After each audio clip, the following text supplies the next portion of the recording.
বিএনপির অন্যতম নীতি নির্ধারণী স্থায়ী কমিটির সদস্য ইকবাল হোসেন মাহমুদ টুকু একটা পত্রিকার সাথে সাক্ষাৎকারে বলেছেন, ক্লিন ইমেজের প্রার্থী খুঁজছে বিএনপি। একটা জিনিস খেয়াল করবেন, এটা হচ্ছে জেনারেল ফ্রেন্ড ইলেকশনের আগে আগে এই ধরনের হাজারো প্রচারণা পত্রিকা খুঁজে বেড়ায়, মানে পত্রিকার পাতা একদম ভরে থাকে। কিন্তু যখন নমিনেশনের কাজটা চলে আসে তখন দেখবেন যে কোথায় ক্লিন ইমেজ, কোথায় কি সেই আগে পুরাণ কাহিনী চলতে থাকে। মাসুল পাওয়ার, চাঁদাবাজি, মাস্তানি, তারপরে মানুষকে টাকা দিয়ে ভোট কিনে নেওয়া, ওই সমস্ত কাজ যারা করতে পারবে, মানে মাসল ম্যান যারা আছে, পান্ডা যাদের আছে, তারাই কি হয় আলটিমেটলি দিন শেষে দেখা যাবে যে তারাই কি হয় সরকারের বা ইলেকশনের মনোনয়ন পায়, তারাই কি হয় মন্ত্রী হয়ে যায়, তারাই আলটিমেটলি বাংলাদেশকে শাসন করে। কীভাবে শাসন করে? চুরি করে, মাস্তানি করে, চাঁদাবাজি করে, টেন্ডার বাণিজ্য করে, নিয়োগ বাণিজ্য করে, এভাবেই চলতে থাকে। ঠিক আছে, স্বাভাবিক, কারণ লোকজনকে তো মানে কিছু একটা খাওয়াতে হবে। আমি যদি প্রথমেই বলিনি যে আমি মাস্তানদেরকে প্রমোট করব, আমি চোরদেরকে প্রমোট করব, তাহলে তো সেটা লোকজন একটু খারাপ দেখায় না? পেপার পত্রিকাতে এগুলো বলতেই হয়।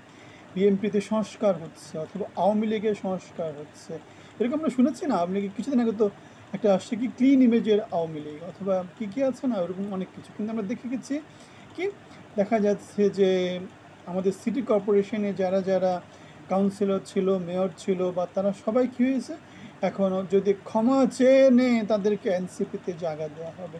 এই সমস্ত আলোচনা তো আপনারা জানেন না? জানেন তো, এগুলো পত্রিকাতে আসে, এগুলো সবই হচ্ছে ধান্দাবাজি। সত্যিকার কাজ যখন বাস্তবে দেখা না যায়, শুধুমাত্র ভুলের মধ্যে সীমাবদ্ধ থাকে, তখনই এই আলোচনাগুলো আসে।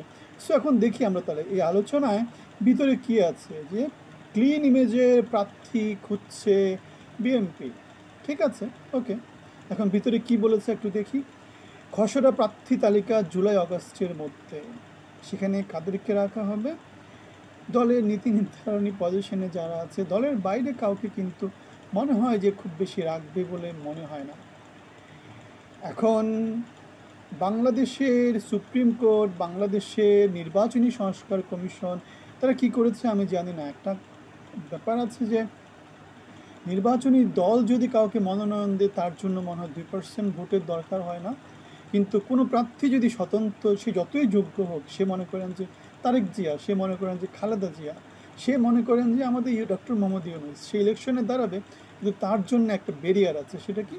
2% ভোট যে তাকে সে পাবে, সেটা আগে থেকেই নিশ্চিত করতে হবে। অথচ নির্বাচনী দল যদি গুন্ডাকে দে, পান্ডাকে দে, মাস্তানকে দে, 40 খুনের আসামিকেও দে, সে কিন্তু তার ওই জিনিসটা লাগবে না। সুতরাং অপকর্মে জড়িতদের আমি আশা করি যে হয়তো বা দল থেকে মনোনয়ন দেবে না।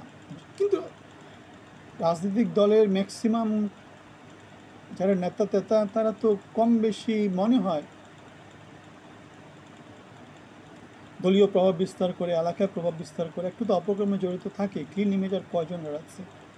ক্লিন ইমেজ আর কয়জনের আছে? ত্যাগী এবং পরিচ্ছন্ন ইমেজের প্রার্থী চায় তৃণমূল। হ্যাঁ, সেটা চাইতেই পারে তৃণমূল, সেটা চাইতেই পারে। কিন্তু তৃণমূলের যে নেতা, যারা তৃণমূলকে কী করে ডমিনেট করে, তারা তো আবার ক্লিন ইমেজ না। তারা কি করে? তারা নানা রকমের প্রভাব বিস্তার করে, নিয়োগ বাণিজ্য করে, কমিটি বাণিজ্য করে, বদলি বাণিজ্য করে, নানা কিছুতে তাদের ইনভলভমেন্ট আছে। ইজারা বাণিজ্য, বাজারে বাণিজ্য, সব কিছু করে। কয়েক মাসের মধ্যে শুরু হতে পারে নির্বাচনী জোট গঠনের তৎপরতা। আমরা যদিও বারবার বলে আসছি, নির্বাচনী জোট জিনিসটা জনগণের সাথে প্রতারণা। কীভাবে জনগণের সাথে প্রতারণা? যে আপনি জনগণের ভোট, মানে দল তো দল, এখন 5-6টা দল, মানুষ বাংলাদেশের সবগুলো দল মিলে যদি একটা ঐক্যমতের দল তৈরি করে, তাহলে কি জনগণের কোন মানে, আমি আমার আসনে শুধুমাত্র এই 10 দল মিলে আমি একজনকে প্রার্থী দেব। জনগণ এখন যেই মতভেদেরই হোক না কেন, তাকে সেই ভোটটা দিতে হবে, সেখান থেকে সে জিতে চলে আসবে। তাহলে সব মতবাদ যদি ভোটের ব্যালটে যদি না থাকে, সেখানে সেটা কি জাতির সাথে প্রতারণা না? যেমন হাসিনা সরকারের সময় কী ছিল, 14 দলীয় জোট ছিল, 20 দলীয় জোট ছিল, আমরা সেটাকে বলেছিলাম জাতির সাথে প্রতারণা। এখন যদি এমন হয় যে ইসলামী দল সবগুলা একসাথে একটা ঐক্য করলো, আবার এদিকে আওয়ামী লীগ, বিএনপি বা জাতীয় পার্টি তারা সবাই এক হলো, তাহলে জিনিসটা কেমন দাঁড়ালো? আওয়ামী লীগ হচ্ছে বিএনপির সাথে টোটালি ভিন্ন মত, সেজন্য তো গত 17 বছর তারা ফাইট করেছে। এখন তারা এক হয়ে যদি, মানে এটা জাস্ট একটা এক্সাম্পল আকারে বলছে, তাহলে কি এখানে আদর্শ থাকলো কোন জায়গায়, নীতিবোধ থাকলো কোন জায়গায়? সেজন্যই আমরা বলছি নির্বাচনের আগে কোনো রকমের জোট না, নির্বাচন কমিশন কর্তৃক নিবন্ধনপ্রাপ্ত প্রত্যেকটা দলকে স্বতন্ত্র প্রার্থী দিতে হবে প্রত্যেকটা নির্বাচনী এলাকায়। যদি দিতে না পারে তাদের নিবন্ধন বাতিল করা উচিত, তাদের নিবন্ধন বাতিল করা উচিত। সো যেহেতু রাজনীতি করে, ভোটের রাজনীতি করা উচিত। জোটের রাজনীতি করলে সেটা জনগণের রাজনীতি হলো না, সেটা হলো ক্ষমতা কামড়াকামড়ির রাজনীতি, হালুয়া রুটির রাজনীতি, জনগণকে প্রতারিত করার রাজনীতি, বাংলাদেশকে পিছিয়ে দেওয়ার রাজনীতি। মনে করেন যে ব্যালট, একটা ব্যালট ছাড়া হলো কোনো একটা এলাকায়, ব্যালটে মাত্র একজনের নাম, সেক্ষেত্রে কি হবে? তাহলে জোট করা মানে কি সব দল মিলে একজনকে প্রার্থী দেবে, তাহলে কি জনগণের সাথে প্রতারণা না? আপনি কি আমার কথা বুঝতে পেরেছেন? এই যে মনে করেন 20 দলীয় জোট আওয়ামী লীগের, বিএনপির 14 দলীয় জোট, তার মানে 14 দল মিলে একজন প্রার্থী দিল, ওদিকে 20 দল মিলে এক দল প্রার্থী দিল, তাহলে কি দাঁড়ালো? দুজনের নাম থাকলো। এখন বাংলাদেশের জনগণকে দুজন থেকে একজনকে নিতে হবে, এটা কি প্রতারণা না? যেখানে থাকার কথা ছিল কতজন, 34 জন প্রার্থী, তাহলে যত বেশি প্রার্থী হয় তত কি বাংলাদেশের জন্য ভালো না? এখন একজনকে দিলাম খুনি, একজনকে দিলাম হচ্ছে গিয়ে ডাকাত, তাহলে দুজন ছাড়া তো বাংলাদেশের লোকজনের নির্বাচিত করার মতো আর কারো নাম ব্যালটে নাই। তাহলে জোটগত নির্বাচন জনগণের সাথে প্রতারণা। এই কথাগুলো আমরা বারবার বলে আসছি। ইউনুস যে সংস্কার কমিশন করেছে, তারা কি এই জিনিসগুলো বিবেচনায় নিচ্ছে কিনা, সেটা খুব গুরুত্বপূর্ণ একটা ব্যাপার।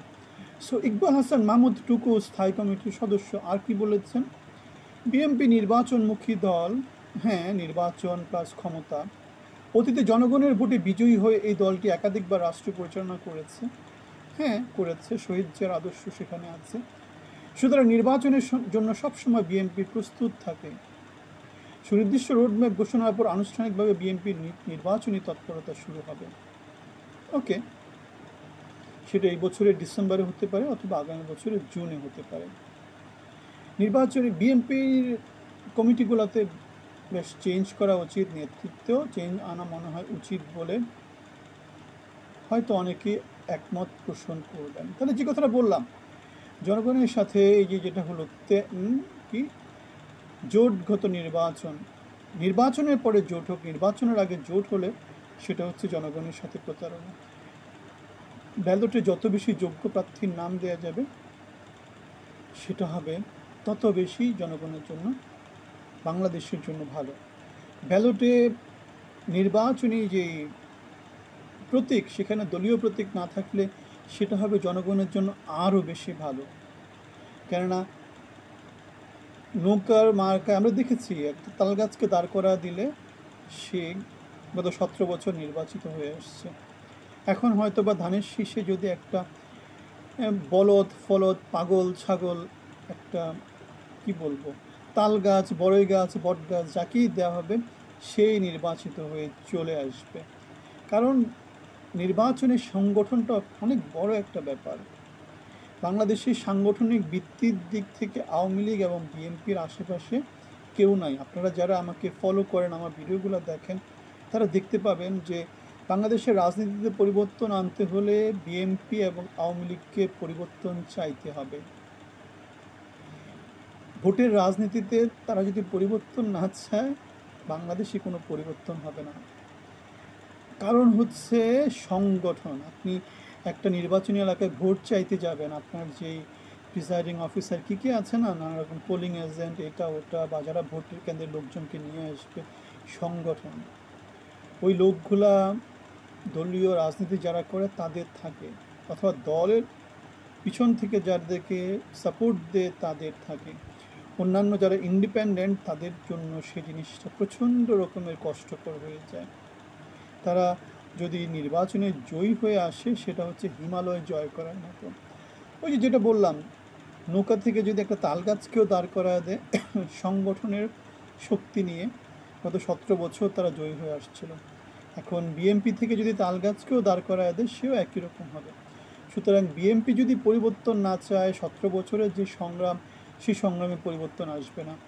আওয়ামী লীগ যদি পরিবর্তন না চায় তাহলে 17 বছর যেভাবে চলেছে সেভাবেই চলবে। এখন হয়তো বা বিএমপির চাওয়া মতো চলবে, ঠিক আছে।